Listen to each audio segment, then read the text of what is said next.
Shalom, perkenalkan nama saya Rona. Saya dari Institut Agama Kristen Negeri Palangkaraya.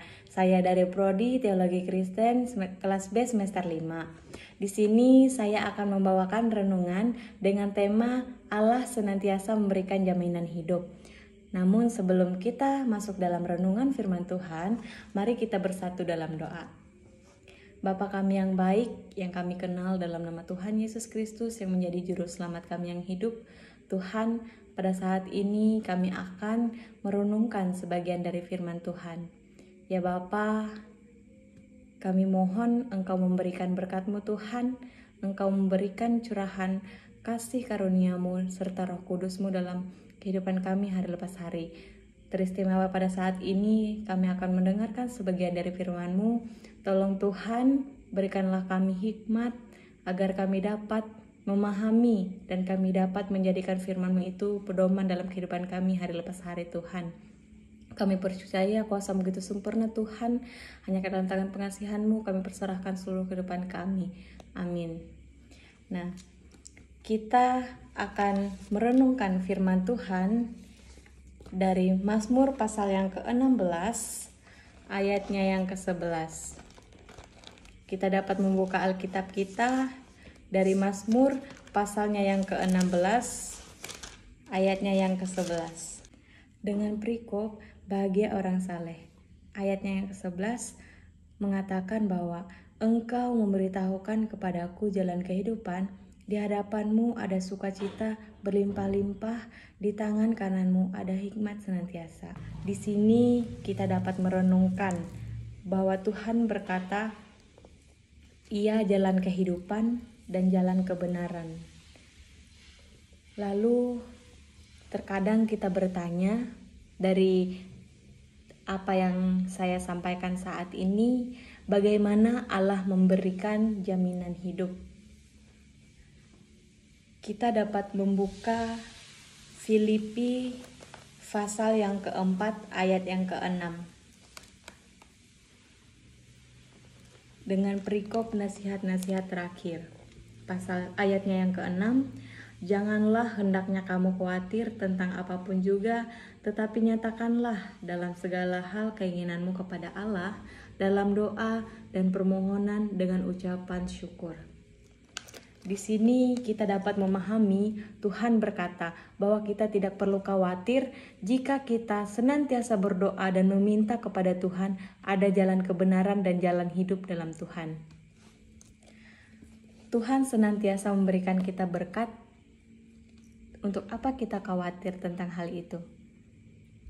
Dan adapun terkadang kita bertanya, seperti apa jaminan yang Allah berikan? Dapat kita baca lagi di ayatnya yang ke-19, Allahku akan memenuhi segala keperluan menurut kekayaan dan kemuliaannya dalam Kristus Yesus.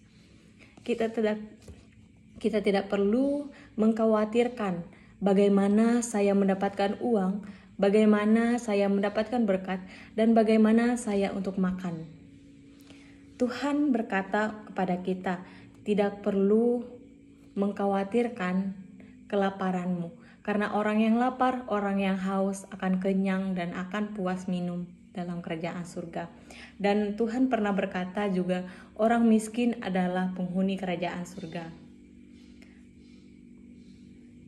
Jika kita senantiasa berdoa dan senantiasa memperserahkan seluruh kehidupan kita dalam Tuhan, percayalah, hidup kita akan tenang dan damai dalam Tuhan.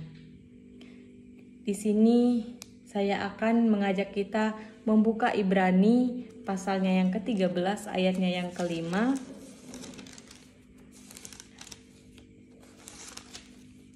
Pasalnya yang ke-13 ayatnya yang ke-5.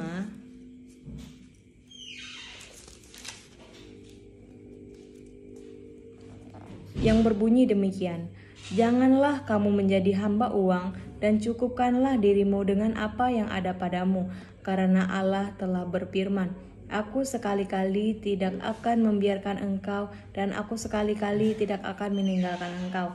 Tuhan ingin kita tidak akan menduakan Dia dengan uang, dan Tuhan ingin kita selalu perserahkan hidup kita dalam Tuhan.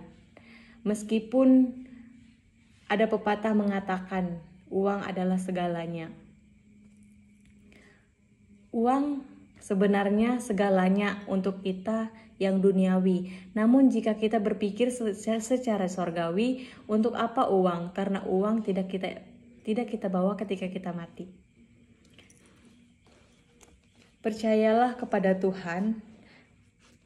Ketika kita masih di dalam dunia, meskipun kita miskin dalam dunia, tapi kita akan kaya di kerajaan surga. Kalimat untuk membawa kita dalam kebangkitan diri kita dan akan mengajarkan kita untuk senantiasa mengandalkan Tuhan. Jangan biarkan dan manjakan diri kita dengan hal yang menginginkan daging.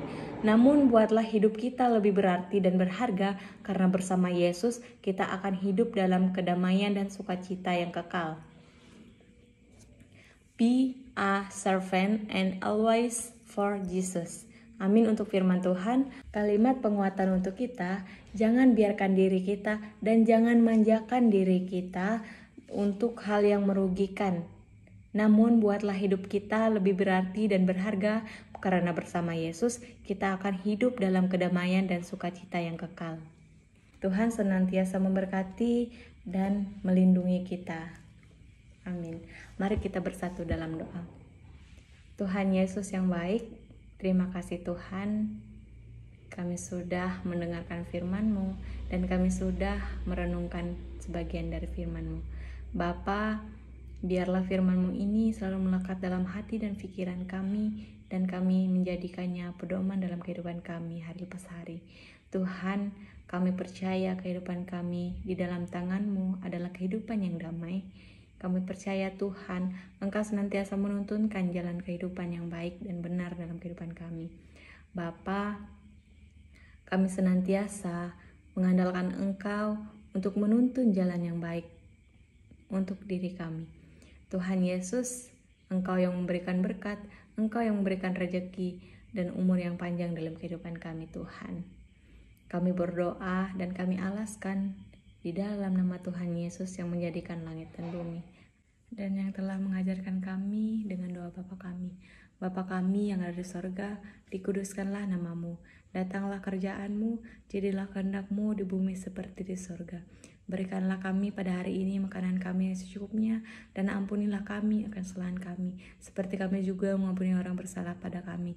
Janganlah membawa kami ke dalam pencobaan, tetapi lepaskanlah kami daripada yang jahat, karena Engkau-lah punya kerajaan, kuasa dan kemuliaan sampai selama-lamanya. Amin.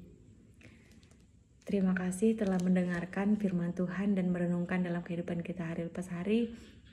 Terima kasih sudah mendengarkan firman Tuhan. Tuhan Yesus memberkati. Amin. Shalom.